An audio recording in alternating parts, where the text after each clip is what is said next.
Hello, everybody, and welcome back to the Alchemize with Alana show.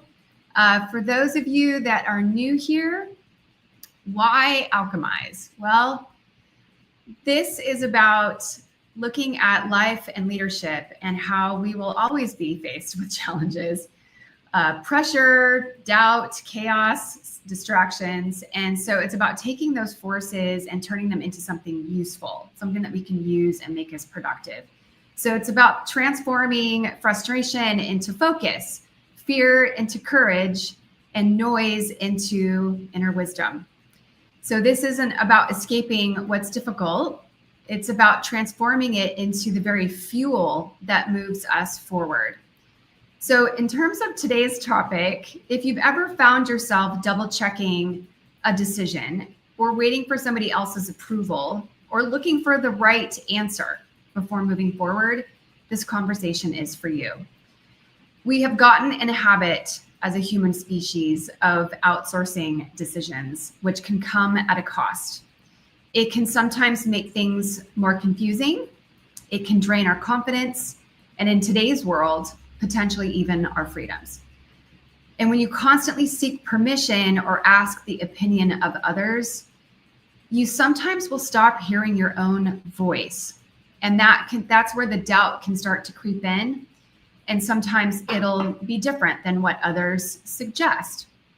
So today we're going to explore what it really looks like to reclaim our inner authority, to lead, to decide, and live from the inside out. And when it comes to contracts or agreements, the real contract is the one that you make with yourself. This also correlates to integrity and who you're willing to be when no one else is looking. And one of the things that my guest helps people with is seeing freedom, that it's not something that you earn, it's something that is needed to be remembered. And if you've ever felt torn between what you know inside and what the world says that you should do, well, today you're going to want to stay until the end. So I'm thrilled to be joined by Kathleen Acker. She is a fearless voice for truth, remedy, and the unshakable dignity of the living soul. She's an author, an ordained minister, and founder of Lawful Foundations. And her mission is to help visionaries and entrepreneurs step outside of the systems of control and into sovereignty. She equips people with practical tools to reclaim their rights, build private structures, and thrive authentically. And she does it with both grounded practicality and deep spiritual integrity. Her work bridges the gap between law and consciousness, helping people remember that we were never meant to outsource our authority in the first place. So welcome, Kathleen. Hey, thank you. I'm so excited to be here and appreciate you. Oh, likewise. So, audience, as I have this conversation with Kathleen, we encourage live comments to share how whatever we're talking about is resonating with you or landing with you. And if you have any questions so that we can riff off of it, because it's probably relevant to the areas that we're chatting about. And if you're watching this recording post-show, feel free to also leave comments. We'll come back and check them out and see how we can respond to those. So speaking of, I have a question for the audience. So where in your life do you notice yourself waiting for someone else's yes before trusting your own instinct? So drop a word or a phrase in the chat, even if it's just, say, a specific area like your career, relationships, finances. So we'd love to hear that from you. All right, Kathleen. So you teach people how to step out of the systems of control. And I know this because you've helped me do it. And how does that relate to the inner control that we often give away when we rely on others for approval? Well, society has taught us to always validate and try to have another person's opinion or approval, and to ask as if we can't make that decision ourselves, right? So society, as I wrote in my book, is really, we're conditioned from school. I have a book over here called The Deliberate Dumbing Down of America. And it's like, hey, can I go to the bathroom? Teacher, may I do this? May I do that? And that's just the beginning of the conditioning. And then we ask the government, we ask our bosses, can I come in late? Can I do this? Can I do that? We're constantly bowing down. And really, it's stop. Just stop all that nonsense and listen to yourself. You don't need someone else's permission to find your answer. It's within you, and to know how to do that and to tap into that intuition. Yeah. It's funny, we learn how to be a good student, right? We learn how to be polite and even responsible, or to respect people old, the older generation and things like that. And so, I'm wondering if those are like the deeper layers underneath all this that might be confusing when somebody starts to really remember, like I did, because of all that programming. And it feels like, especially this is occurring for so many other things that I'm observing, is that it seems like the goodness of certain things that were either taught or given to us or that we experience has technically been hijacked, because then, we find ourselves in these systems of control where we feel like we have less and less ability to make choices and take control of things for ourselves. Yeah.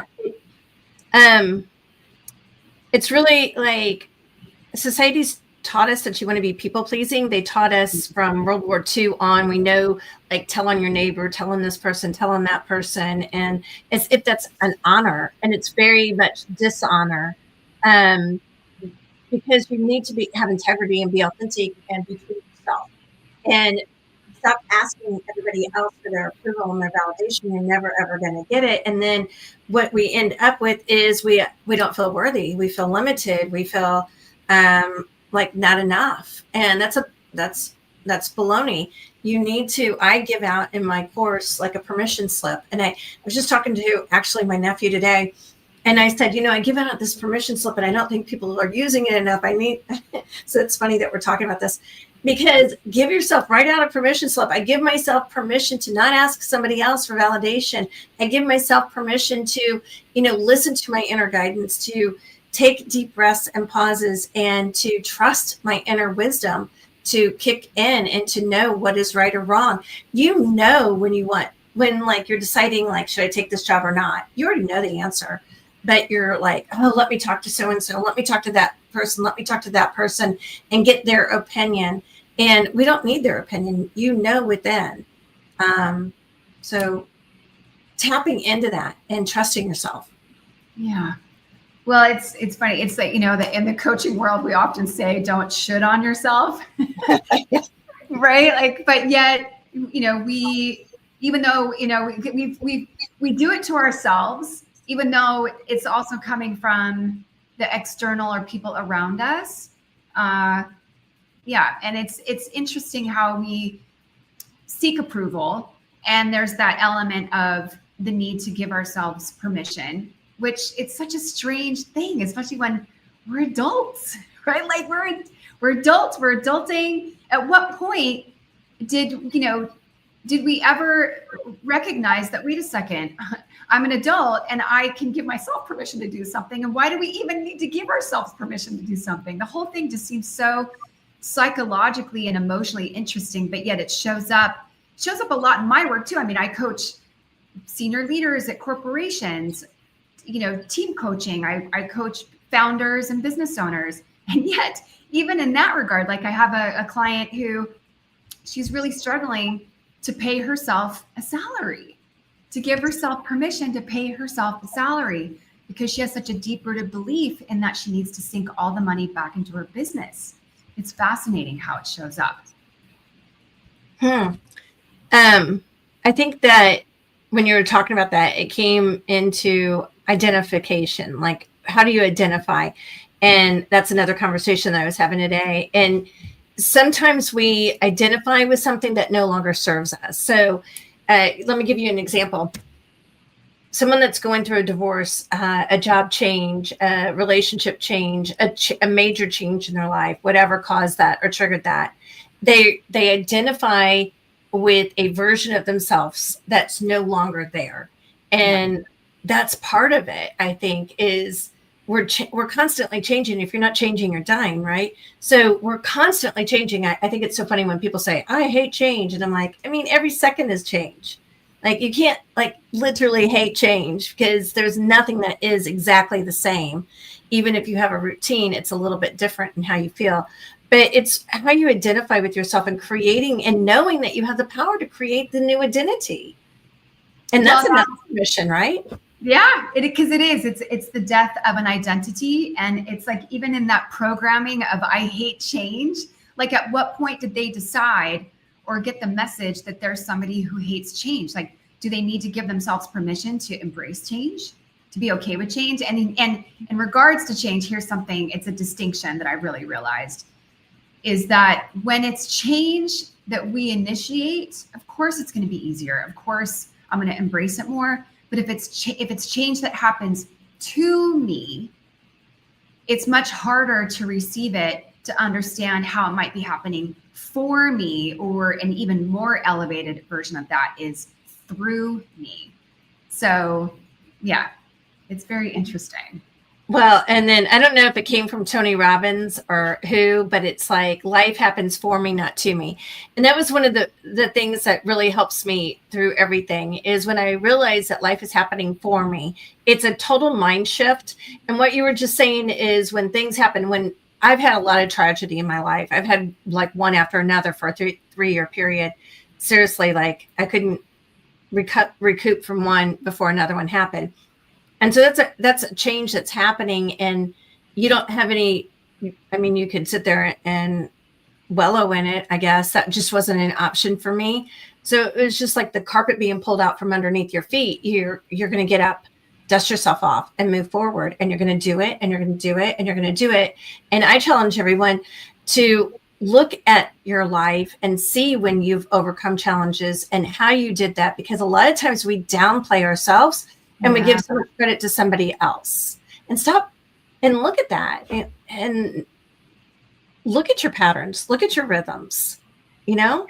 And those are examples of our ability to overcome, to be resilient, to tap into our strengths. And they're experiences that we can also remind ourselves of, so that depending on what we're going through now, it can help us with that, and as well as prepare us for what might be coming down the line, right? Oh, yeah. Yeah. So in this theme of, stopping with the seeking of external validation, in your world, what does it look like practically for someone to start reclaiming their authority in their daily decisions? Like, what would that look like? And their daily decisions, I talk about that in my book and in my classes. So having a daily routine and a night routine, I don't think that one's more powerful than the other. I think that they both are very powerful. And I know that more good things, what do you call them? Serendipity, coincidences, happen when I do both. So I wake up with a certain intention, a visualization, a routine, follow that. I write about it. You can do whatever. You can do it for as long or short as you want. And then going to bed and setting the intentions before you go to bed. And it's just, that is so powerful. And then because what it does is it sets into motion. And if you start your day and end your day that way, guess what? You're going to start visualizing that new life, or visualizing that outcome that you want throughout the day. Does that make sense? Does that answer what you were? Of course. Absolutely. Yeah. In fact, that makes me think about some things that I do too. So, and whatever it is that I recommend to clients, I usually practice myself, unless it's something that's unique to them. But one of the things that's been helpful to me, especially when I've gone through really hard periods of time, is having a gratitude and or appreciation journal, where I tell them, this is not your typical journal. You're not going to like get in there and start, writing about your entire day and your thoughts and feelings about things. All you're going to put in there is, what am I appreciative of, or what am I grateful for? And create a list. And I always say, write a minimum of 3 things. But if you can go on a rant, just keep going. Don't stop yourself. But if you get to a point where you have to stop for a moment and think about what else is there, if it comes to you, great, write it down. But if not, don't force it, let it go, and know that what you wrote down was enough. And then I've been asked, well, can I repeat certain things from day to day? I'm like, of course, why not? Like, especially if you're having a hard time coming up with something because you had a particularly hard day. Let's say that you have a pet that you love, or you have a spouse that you adore, or a child, that you adore. It's just whatever it is. It could be a piece of artwork on your wall that just brings you joy every time you look at it. You can write that same thing down every day if you need to. And then, because we sometimes have particularly hard days, if you can't think of anything, you can flip back in your journal and remember, like, oh yeah, I remember that really cool conversation I had with a friend, or I had that, enjoyable lunch with somebody, that I was networking with, or whatever it is, to remind yourself. But these daily little practices. So I do that at night. It doesn't really matter. You could do it in the morning, you can do it at night, but I do it at night. And then something I do in the morning is I always say, before you put your feet on the floor, say out loud, today is a great day. Not it's going to be a great day, but that today is a great day in present tense, like right now. And you're tricking your brain that can't tell the difference, or part of your brain, the limbic system, that can't tell the difference between the past, the present, and the future. It interprets everything as if it's happening right now, and it can't tell the difference between what's real and imagined. So it interprets everything as if it's real. So when you say today's a great day, it's thinking it's already a great day, even though you're just getting started. And then you can say that throughout the day too, if you want. So those are just little, techniques that you can do that I practice sometimes that are helpful to me. So, yeah. Yeah. So when you said that, I was like, damn, I haven't done that in, sorry, for the past 4 months. So I have a brown journal, and I call it my shit. And so when I'm waking up, I'm like, whatever I feel like, or during the day, I'm like, you know what, that really pisses me off, or that's just shit. So I'm like, all right, well, go let it out. Instead of venting to somebody else, just write it out, and don't try to make excuses. And don't try to but this, or no, it's like, it's really fucking pissed me off. Oh, sorry. This really pisses me off, or, oh my God, like this, or whatever. I'm so frustrated. And then I have a nice flower journal, and I'm like, I'm so grateful. That's where you get to be grateful. So it could be, I'm grateful that this happened or that happened. And it doesn't have to be the same things. It can be something different. But grateful is when we're in gratitude, because I over ponder things. So I was like, well, why is being thankful so good? Because why do people always talk about that?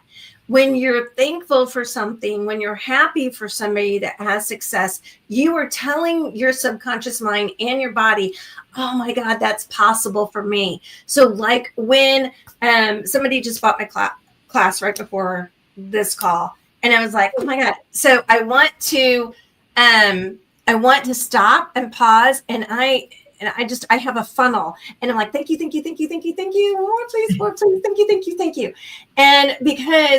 And I feel it. And that's when you feel it with emotion, because emotion is energy in motion, right? So when you feel that energy and you're like, yes, you're telling your subconscious mind, you're telling the Wi-Fi of the collective consciousness, more please, more please, more please.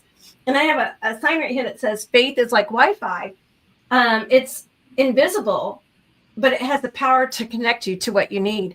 And I love that saying. I can show it to you in a second. Yeah. When you feel it with emotion, you're telling the universe. When you're happy for someone, I am truly excited for my clients or my friends or anybody when they have a great success, because I'm like, oh my God, because it tells me it's possible. Yes. And I am excited for them. And I'm telling myself that's possible for them and me. It's not being selfish, but it's God's way maybe of letting you know, hey, this is coming. Be prepared. Be ready. And it's taking that pause. It's like a really allowing it in. So as I drove to my salsa dancing class last night. As you know, I do that. I wish I was there. I could go. It just talk about bringing me joy. And something I would do daily if I could, but it takes a lot out of me. But after I parked, I looked at my phone to see if there was anything urgent, and I saw an email come in from somebody that was just a referral and was asking me questions about coaching, and they were thinking about it, and they wrote me an email and said, you know what, I don't know why I'm waiting. I want to work with you. When are you available? And so I just, before I got out of my car, I just took this moment of like, thank you. I just said, thank you. I'm so looking forward to speaking with this person. More of this, please, and do a happy dance. Seriously, get up and do a happy dance, because it's like lots of happy dancing after that at the salsa class. But so you know what else this made me think about? So there's this energy. If this is a little off topic, but I was getting back on topic. But the energy of money, right? So something that I used to do all the time is whenever I would write a check. Back in the day when we still wrote checks. I mean, I still have checks, so I still use them every once in a while. But I would put it in a thank you card when I would send a check off to somebody that I needed to pay for something. So I'd write the check and then put it in a thank you card and write that person a note, and then I would mail it off versus just sticking it in an envelope. That's great. So it was literally sent with an expression of gratitude. So anyway, I just wanted to quickly share that. But I have one more question related to this topic and theme of seeking external validation. And that is related to the corporate world, which I'm still in and work with people in as clients. I mean, I'm independent, but you too have worked in that world and still work with people in your business. So in this corporate culture, where, independence is praised until it challenges the status quo, right? So how can leaders model self-trust without being seen as defiant or dismissive of, say, collaboration? Okay, so self-trust, and this is a topic. So I'm a corporate dropout, 30 years in corporate. Yeah, 30 years in corporate. And I worked my way up everywhere I was. And self-trust, I am extremely passionate about flipping the script on all leaders. They have a fiduciary duty to mankind as their first and only shareholder, true shareholder, to do what is right. And I cannot stress this enough. I'm so passionate about it. I worked in drug discovery. I worked in manufacturing. I sat in board meetings because of my position. And I thought, God, they're making decisions that aren't good for mankind because they want money. I mean, did they forget their living soul? Did they forget that their first and only shareholder is mankind? Mankind we're all equal. I don't care what your skin color, religion, or hair color is. Okay. We're all equal until a man takes a title. And when any man or woman takes a title, they become, and I hope this isn't off topic, but I think that if you're going to talk about being in the corporate world, this is paramount. And to know you as a leader have a fiduciary duty to uphold honor and no harm, putting poison in water, putting poison in food, and all the other control freak things that government and companies and media lying propaganda, all of it. You have a fiduciary duty and you're accountable for those actions. You're 110% accountable for those actions. So if you want to make money over being honorable, I mean, I don't know what comes in the next life, but if you want to play the game, then be in honor and start changing the world to align with that. That's how we change the line.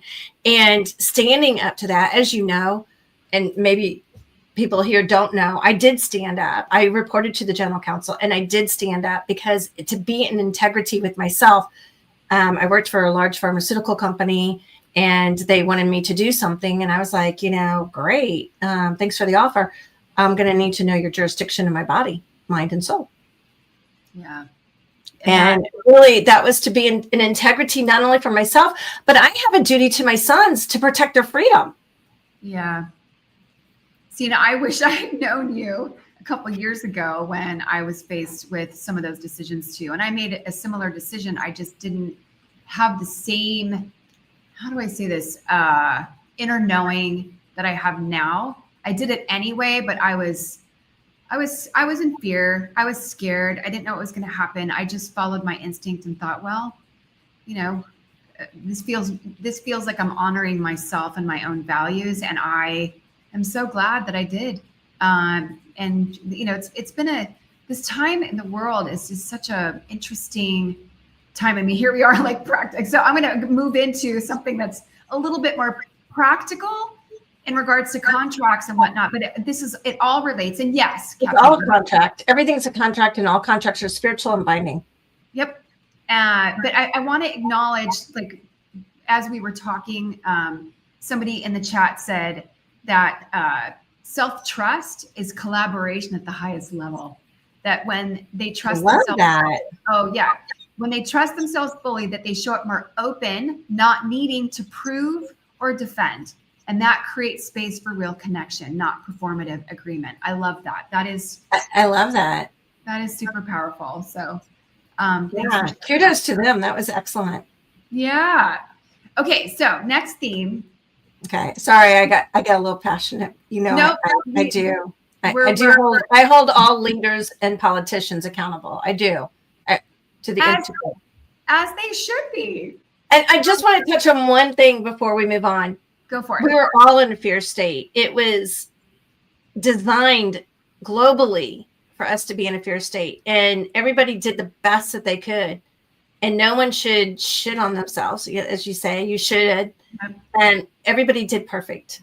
You did what you needed to do for you, and I did what I needed to do for me. And so don't let that go. You did great, and you say like, oh, I didn't do enough. You did awesome. Everybody did the best that they could do, and just like give yourself some grace, man, and be like, you know what, I made it through it. We all, like anybody, we all made it through. Like seriously, the biggest milligram experiment in the world just took place. We all made it through. Yeah. Well, and in some ways, we're still in it, but I digress. But we are. We're going to come back. Okay. Let's move on. Oh, man. So theme 2. So practical ways to trust our choices. Okay. So this is another way that you've helped me. So you work with people on creating private member associations and agreements, PMA. You helped me create one. And that was such an empowering thing for me. It still is. And so for those that are unfamiliar, can you explain what that is and why it represents a shift from external to internal authority? From external to internal. External to internal. We are so used to asking permission from the government, and in such a fear state, we ask their permission to get married. We go get a marriage license. It's as simple as that. What that is not.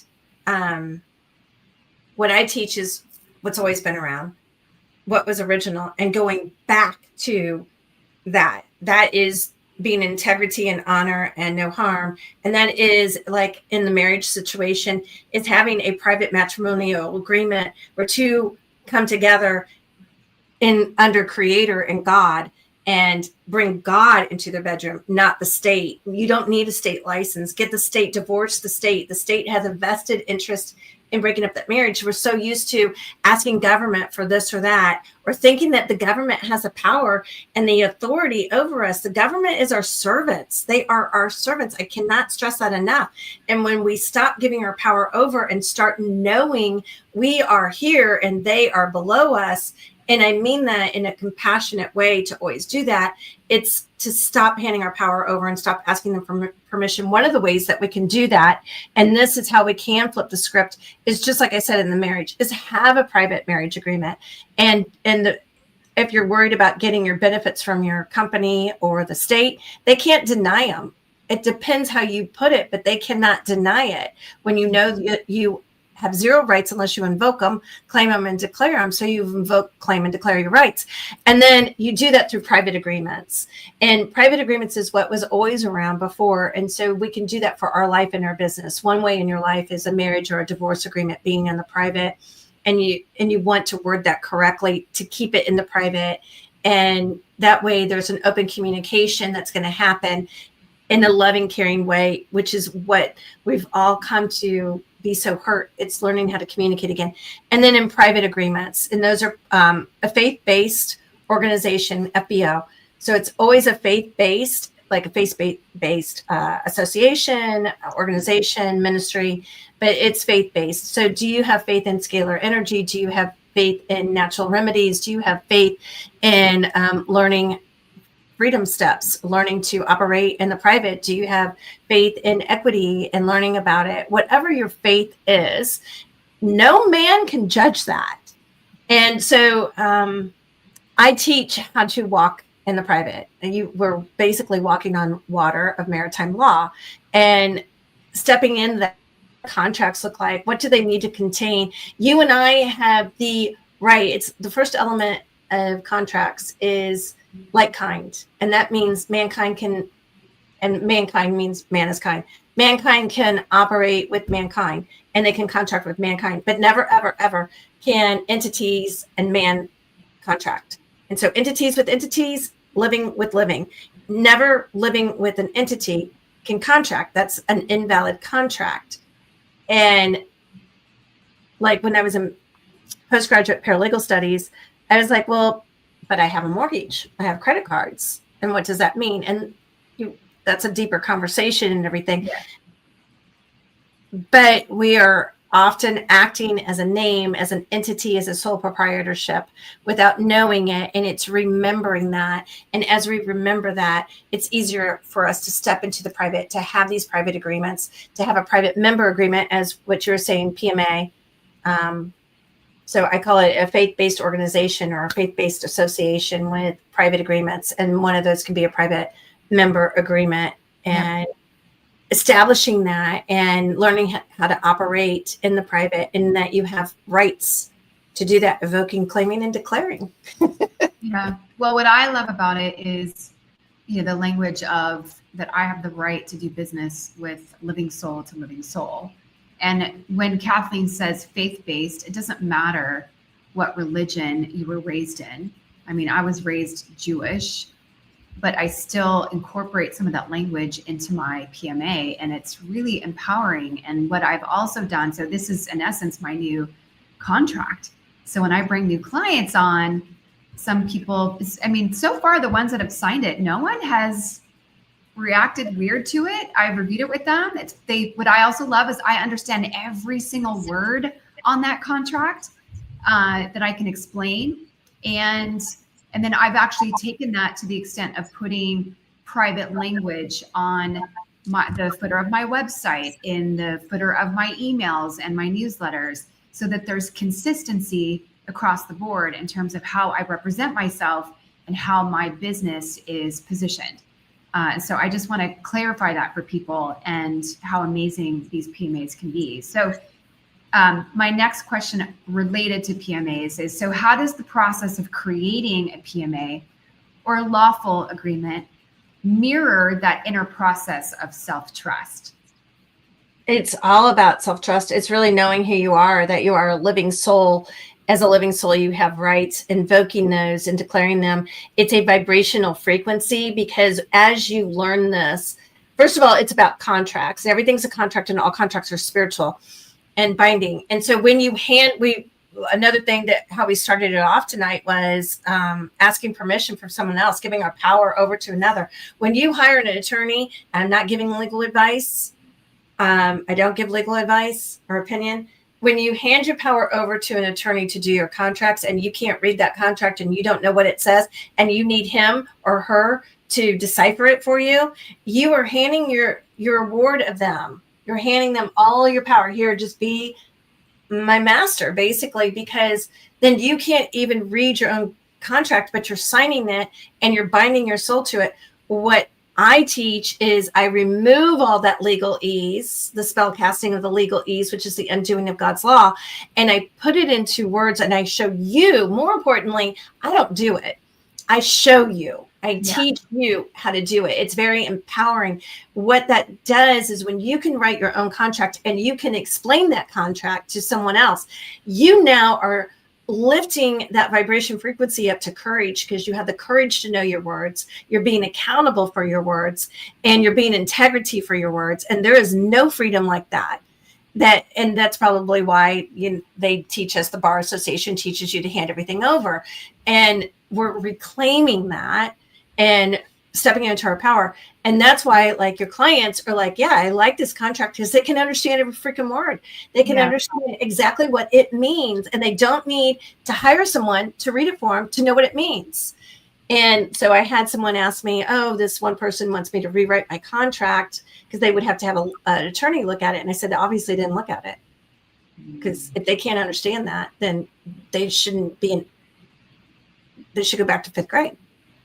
I mean, we write our contracts that simple. The language is simple. What do you mean? If I can't articulate it to you, and when I used to, because I negotiated globally with contracts in pharma and drug discovery, and I was always like, if we're a team coming together, whether it's doing your drug discovery, but we want to both protect each other, but we want to be able to comprehend every word in there. And I need my scientists to understand that. So I'm removing all the bull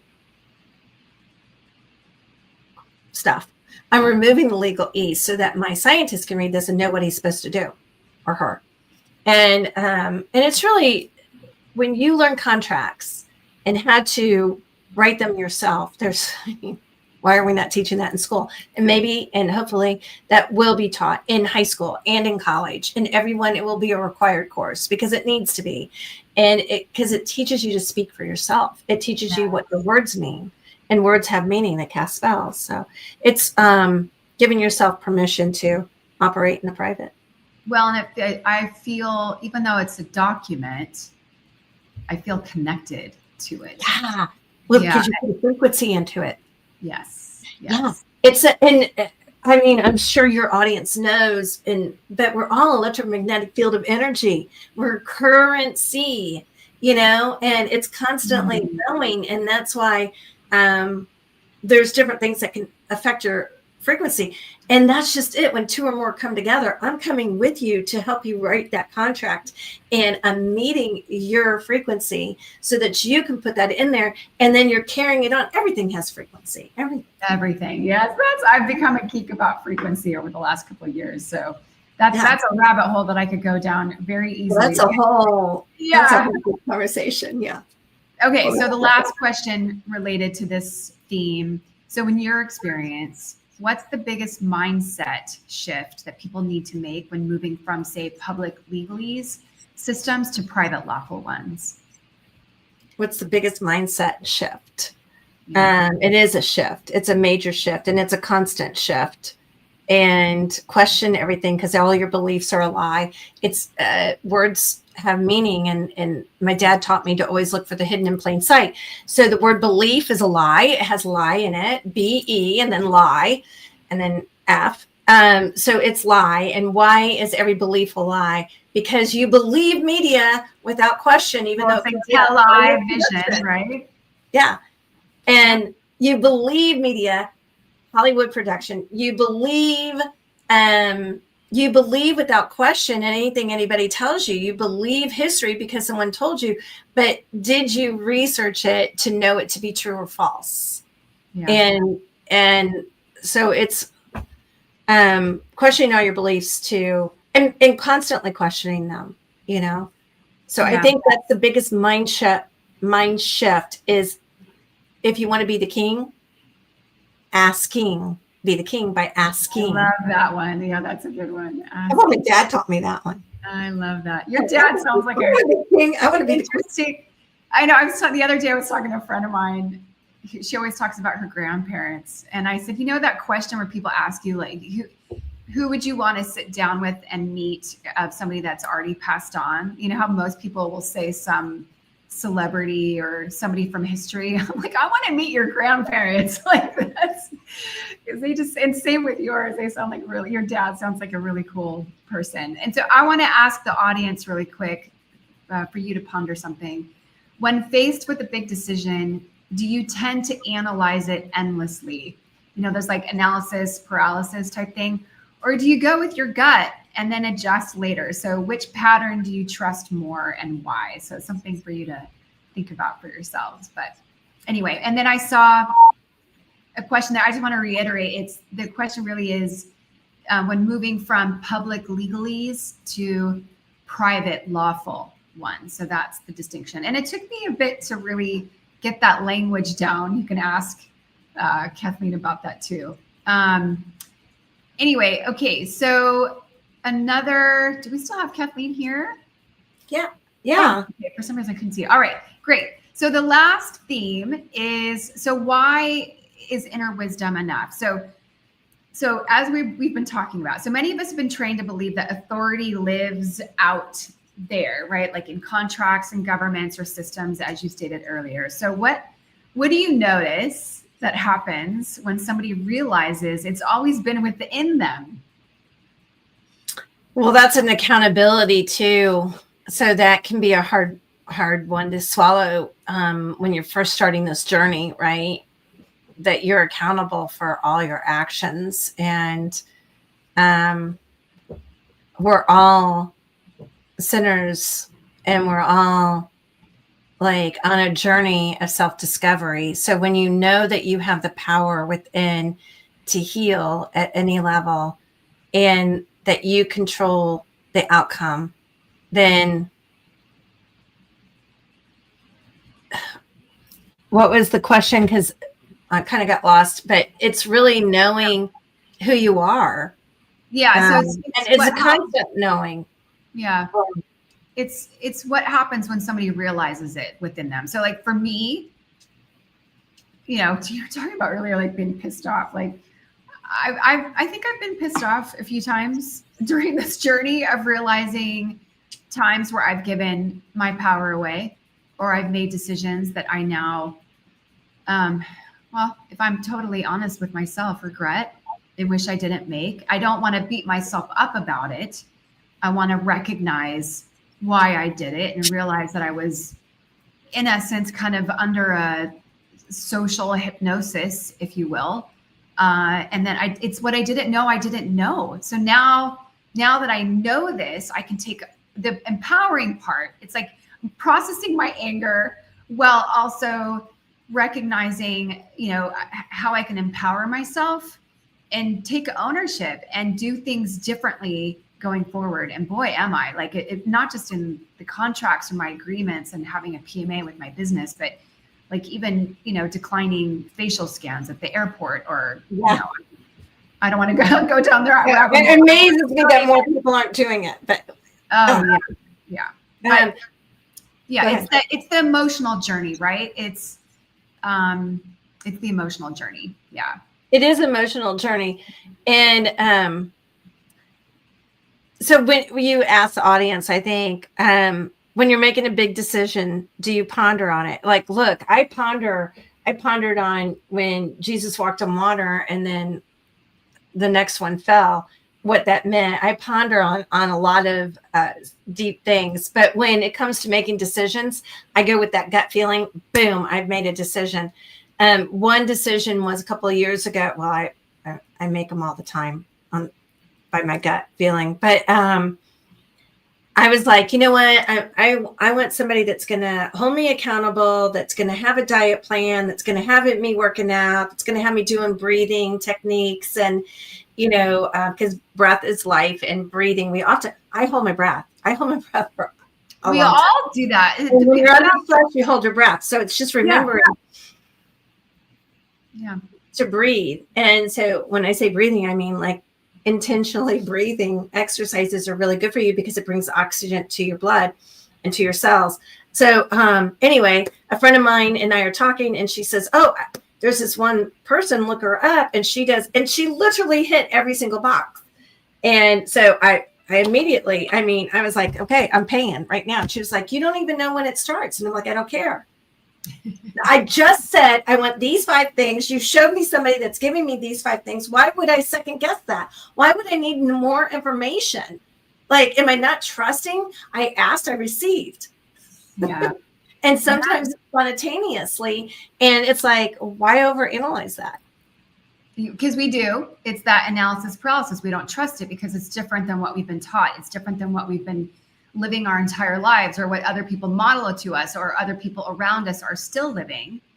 And sometimes being, isolated and being the only one, kind of, if you will. I mean, I've had to intentionally get out there and meet new people because I was ready for something different, while still having compassion for who I was, where I was, and the people that are still living the way that I used to. No judgment. I'm not judging them. I'm not wronging them. I'm not saying that I'm any better than they are. I'm not. It's just I've now realized some things and can see things that I couldn't see before. And all I want to do is see more and honor that, and live differently and more empowered. And I feel so much more freed up, and I feel so much more courageous than I used to be. I mean, it's really fascinating to observe even myself sometimes in this, but and you've done really well. I mean, sometimes I don't know if you give yourself credit. I mean, like going to the airport and having the facial scan and saying, no, I don't ever do the facial scan. I didn't wear a mask when everybody was wearing masks in the airport. I flew 6 times and I never wore a mask. I didn't wear a mask anywhere or on the plane. And I, 6 times that year. But it's the courage of having that, knowing that you don't need someone's permission, and being okay if they, because they're playing that soldier role, right? Yeah. Like, you have to obey me. I'm 25 years old and you have to obey me because my boss gave me this authority, and not realizing, look, dude, your authority stops where my rights start. Okay. And how do I express that in a nice way? But also, if you anticipate fear, false evidence appearing real, you're going to attract it. When I flew, I totally imagined myself being invisible, and I think that I accomplished that. That's to think about next time I fly. Yeah, I'd like to accomplish that a lot more, and get off into some areas and hear conversations. Well, okay, so let's tie this to the work world. Okay. So how does operating from a place of sovereignty ripple out into the way that leaders lead teams, or they make agreements, or they run, somebody runs their business? Okay.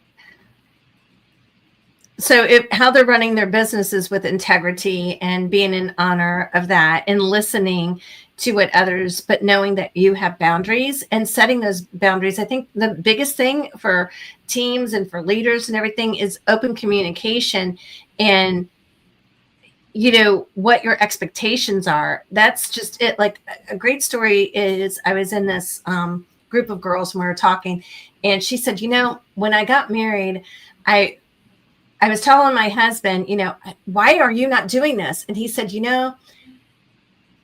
I love you, but it's like you have this whole script of how everybody's supposed to act, but you forgot to give us our script. Oh, wow. Yeah. And I was like, oh my God, I do that. I am so good at that. I know the script. I know what you're supposed to do, and you're not doing it. So, but if we can communicate what my expectations are, but it's also running your business in the private versus the public, is knowing when you're in the matrix, when you're in the public, how to maneuver, how to steer the ship. And when you're not in the public, how to express your rights, but always with a heart of compassion. Of course. Yeah. And that's what shows up a lot in my work with leaders and founders, especially when they have a team, is to help them with communication. How do you communicate transparency, or have difficult conversations, or performance issue conversations, while also having compassion, and yet the need to be direct because it needs to be had. So yeah, it's a real struggle for people. Like, I mean, I wasn't always a good communicator either. Things were sometimes tucked under the rug, and because people are uncomfortable and it wasn't taught to them. Again, I'm not wronging anybody. It's just it wasn't modeled to me. So I had to go through a lot of training and learning and experimenting and failing and, being in relationships that didn't work, while also being bold and trying things on and just having the courage. And sometimes it works out and sometimes it doesn't. But it's important. And the integrity piece is really powerful too.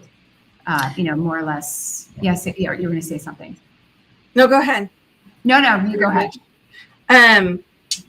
Here, I use this example a lot for leaders and managers, because I was a manager. I managed in contracts, and we produced the most contracts that they had ever produced. And that took a lot of coordination and communication. And so I'm going to tell you 2 quick stories. Like, I would sometimes get frustrated, or because I had a lot of pressure to get contracts done. I was working a lot of hours. And so we kept a bowl of candy around before this commercial came out. And if I snapped or got snotty, because I'm so in my head and they would ask me a question and I'm thinking about this. And so my response was snotty, but it wasn't intentionally snotty. So they would throw candy at me. And they said, are you hangry? And so it breaks that concentration. So coming up with a way to communicate in a fun way. Now, they weren't allowed to throw it at my head. And I'd be like, oh, cool, I got a peppermint patty. I just got rewarded for being, not that I do that again, but you know what I mean? But I was like, okay, my bad. You're right. It broke that tension. And also another one that I give is I told my son, Joe, I need you to go clean your room and take out the trash. Okay. So I think that that's pretty clear. But again, I had a story in my mind of what a clean room looked like. Right. And that he should know that. And so I go up and I'm like, Joe, I told you to clean your room and take the trash out. And he's like, there's trash around the trash can and there's trash in the trash can. He took out the trash in the trash can. And there was a path to his bed and a path to the closet. And so to him, that was a clean room.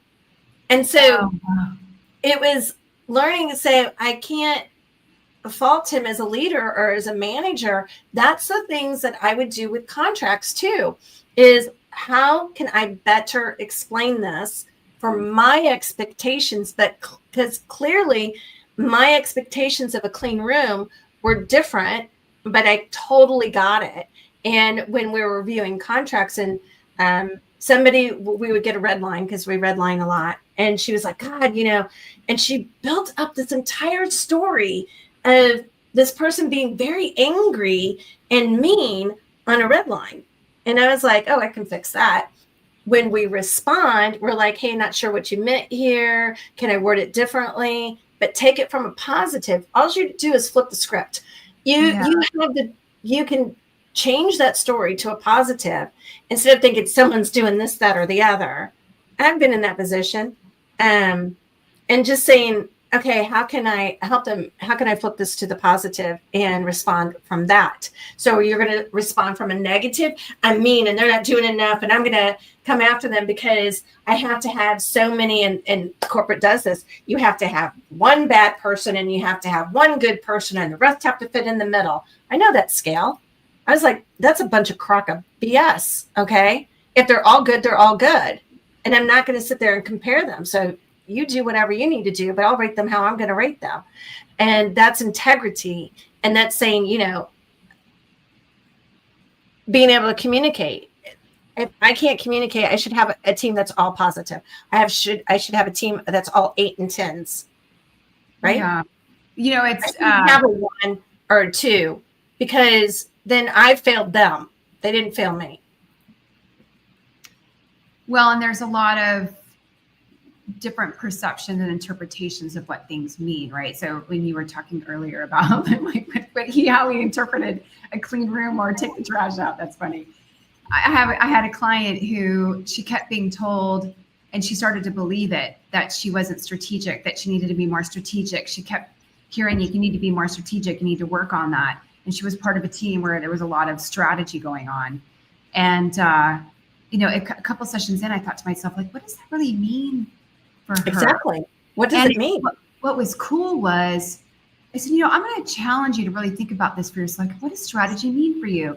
And she did some research and she discovered that there's different types of strategy. And she's actually started to see herself in one of those types of strategy. And it was brilliant because I said, do you get it? You are strategic. And I said, but they have everybody else for whatever reason has this more limited purview of what it means. So then I coached her on how she could present herself to integrate, not necessarily blend in, but to show them like, hey, you know what? I am. And this is how I'm uniquely strategic and how it's complementary to how everybody else is strategic in this team and why she was a valued asset. 'Cause she was valued to the team. It's just there was this one thing that she kept being told to work on because she was perceived to not be enough of. It was misinterpreted and misunderstood. So anyway, that manager or that boss or leader should have said, you're not strategic enough. Here's what that means to me. Yeah, but it's the nuance. Like people don't, it's like, there's not a lot. I'm not making excuses for them, but what I observe is that people are moving so fast and doing so much in such little time, and things continue to get piled on. And they're doing a lot more with less, that it's like people don't slow down enough to even think about stuff like that. So yes, I mean, you and I could be sitting here and talking about that and thinking about that on their behalf, but that's not how it sometimes, unfortunately, translates into the real world. And so that's what I love about having the opportunity to work with people in the work that I do, is that we do get to slow down for 45 minutes or an hour to have those kinds of conversations. But all right, so Jesse's going to get upset with me, so I need to wrap up. But so advice. Okay, so for someone just beginning this journey, like what's one little practice or awareness that can help them start aligning with their inner wisdom, or instead of outsourcing their decisions? Like, what advice would you give them? Just one or two things. Okay, I would breathe. I would take deep breaths in. And think of a joyful moment. So you're coming from a positive place, and visualize the outcome that you're wanting. So when you have that happy place, and then visualize the outcome and constantly build and change that outcome to fit what you need. That would be and that's not legal advice. No, it's not. So to start wrapping up, I want to also pose something to the audience. This is not necessarily to put in the chat. This is for you to write down for yourself. So for everyone listening, whether it's now live or it's the recording, what is one decision that you've been holding off on, waiting for someone else to give you advice or an opinion or an approval on, that you already know the answer to? Write that down for yourself. And that, by the way, is your next act of inner authority. So, all right, Kathleen, where can people find you and learn more about your work?